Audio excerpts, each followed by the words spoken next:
La route de montagne, à 7 dans une voiture. Ça va peut-être retrouver la place. Un taxi vient d'écraser un serpent. C'est le T-O. Le quoi? Allez, salut. Après vous avoir raconté la plus grande aventure de ma vie, c'est-à-dire ma traversée de l'Espagne en solo pendant 10 jours en bus, je vais maintenant vous raconter une aventure encore plus grande, c'est-à-dire celle de vivre dans un pays étranger, sur un autre continent, de l'autre côté de la mer, et pourtant en partageant le même océan que chez moi, c'est-à-dire l'océan Atlantique. Et si on regarde sur Google Maps, à peine 1563 km de chez moi. Donc ce n'est pas si loin que ça. Mais pourtant, la différence culturelle se fait sentir, je me sens étrangère, je suis ailleurs, je suis en Afrique. Je ne suis plus chez moi, je ne suis plus en France, je ne suis plus en Europe. Je n'avais jamais quitté l'Europe jusque-là. Et là commence vraiment la vraie aventure. Pas celle simplement d'un voyage qui dure un instant, mais celle d'une vie, du quotidien. Mais pour cela, je vais d'abord vous raconter mes voyages dans le pays, au Maroc. J'aimerais vous parler de ce premier voyage que j'ai fait, un mois après mon arrivée. Ta-ta-ta-ta, petit suspense. Nous étions 5 jeunes Français, petits oisillons fraîchement arrivés sur une terre inconnue. Et nous partîmes fièrement ensemble à la découverte d'un nouveau village, le village bleu de Chefchaouen. Il y avait d'abord Simon, le conducteur aguerri / mi amor, Benoît, notre coloc qui vient du sud comme moi et qui dit chocolatine comme moi, donc je l'aime et c'est mon ami.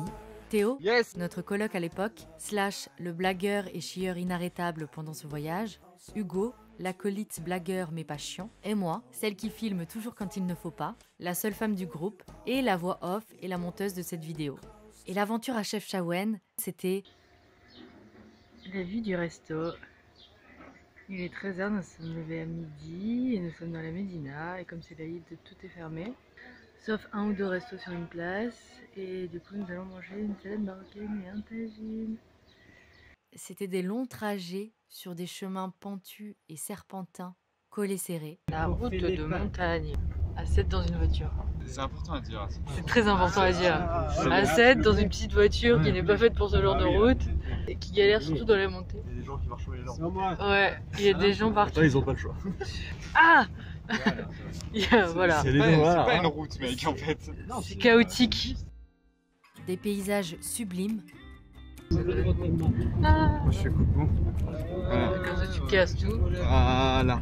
Je pense que tu te rends assez pour que c'est une vidéo que Je vais te mettre dans le ménage, dans le montage. Ah, Dans le montage, tu vas voir. vas-y. Tu vas passer pour le chieur.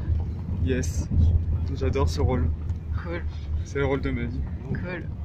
Une Médina déserte parce que c'est l'Aïd et que tout le monde fait la fête en famille. Une Médina labyrinthe.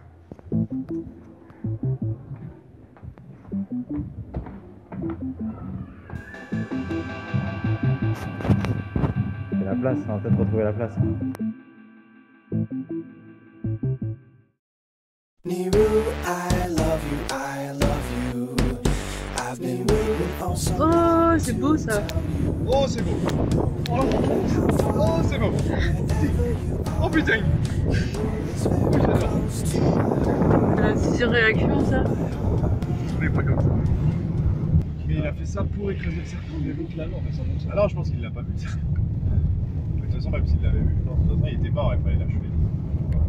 Je sais pas s'il était mort, il était peut-être sur il a juste roulé dessus. En fait, l'autre voulait l'esquiver, mais il n'a pas réussi, il a explosé. Ouais. Et le deuxième, il a révélé.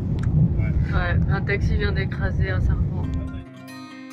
Voilà le chemin où il faut passer par l'eau à un moment pour accéder. Ça a l'air compliqué d'ici. Ici.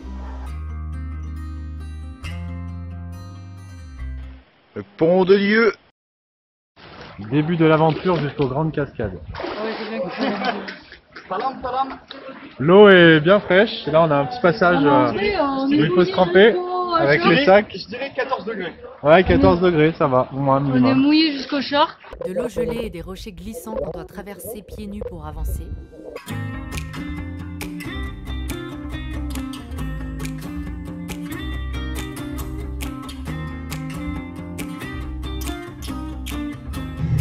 Aïe aïe aïe, j'aurais tué tout le monde. Parce qu'il y a beaucoup de virages, donc il faut faire gaffe. Ne t'énerve pas.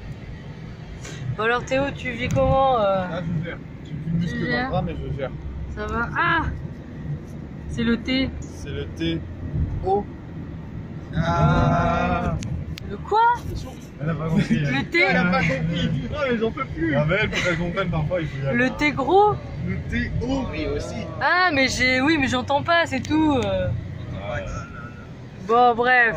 En tout cas on s'entend. On va de plus en plus haut là, on est Oh là là. Ça c'était une blague là-bas.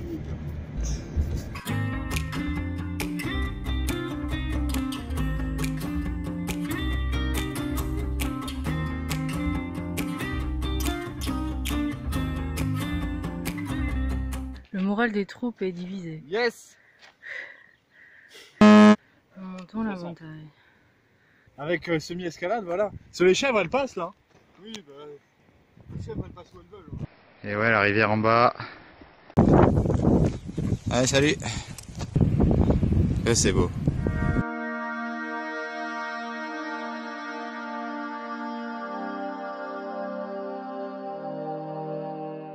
Putain, j'avais une super phrase de Théo, mais maintenant je l'ai plus.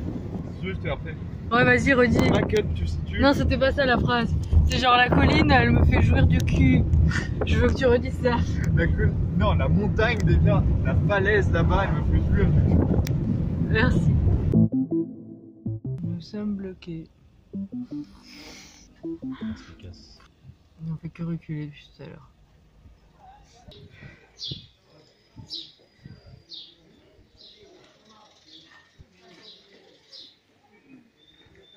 On cherche les œufs. Une médina remplie de touristes et de dealers de shit, aux innombrables boutiques ouvertes. Niru, I love you, I love you. Bon, jusque-là, j'ai surtout parlé du positif de ce voyage, des beaux paysages, d'un voyage typique à Chefchaouen, quoi. Et donc, malheureusement, l'aventure ne s'arrête pas là.